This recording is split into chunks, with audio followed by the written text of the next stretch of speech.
ભાભર શહેરના વેપારી અગ્રણી તેમજ ઠક્કર સમાજના પ્રમુખ હરિભાઈ આચાર્ય આપ્યું મહત્વનું નિવેદન।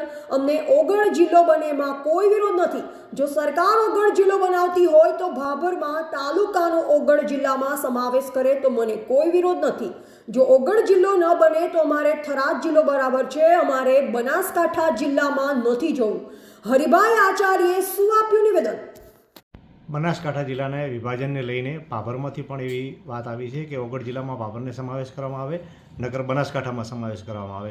તો આપ ઠક્કર સમાજના આગેવાન છો, ભારતીય જનતા પાર્ટીના પણ આગેવાન છો, તો આપની શું પ્રતિક્રિયા છે આ બાબતે? આ બાબતે સૌ પ્રથમ તો હું માનનીય નરેન્દ્રભાઈ, આપણા લાડીરામ વડાપ્રધાન અને આપણા ગુજરાતના મુખ્યમંત્રી ભૂપેન્દ્રભાઈ પટેલ અને આપણા નેતા શંકરભાઈ ચૌધરીને ખૂબ ખૂબ અભિનંદન આપું છું કે ઘણા ટાઈમથી બનાસકાંઠા જિલ્લાના વિભાજન અંગે સરકારશ્રી વિચારણા કરતી હતી। એની અંદર અમારી બધાની માગણી તો હતી જ કે ભાઈ જો ઓગળ જિલ્લો બને તો વધુ સારું, પણ ભૌગોલિક કારણોને લઈને સરકારશ્રીએ જો થરાદને જિલ્લો બનાવી અને આ રીતનો નિર્ણય લીધો હોય તો એને અમે ખૂબ ખૂબ આવકારીએ છીએ। બાકી જે નિવેદનો થાય છે કે ભાભર તાલુકો અને ભાભર શહેર જો ઓગળને જિલ્લો ન આપે તો અમે એમ કે બનાસકાંઠા જવા માટે અમે જવાના માટેની અમારી માગણી છે। તો ખરેખર આ માગણીને કોઈ તાલુકાના કે ભાભર શહેરના કોઈ તમામ નાગરિકો કે સંસ્થાઓ કોઈ એને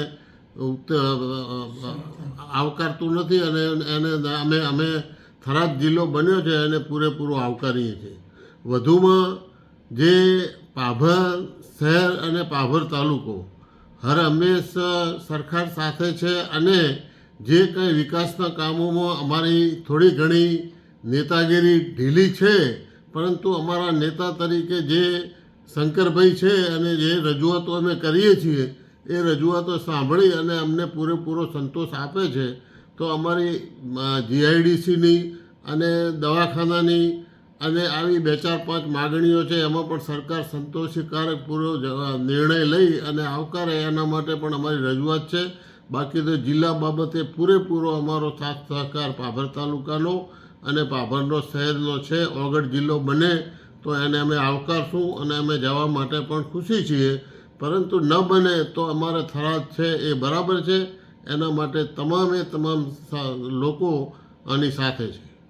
એવા ગોપાલ પૂજારા, સંબંધ ભારત ન્યૂઝ, ભાભર, બનાસકાંઠા।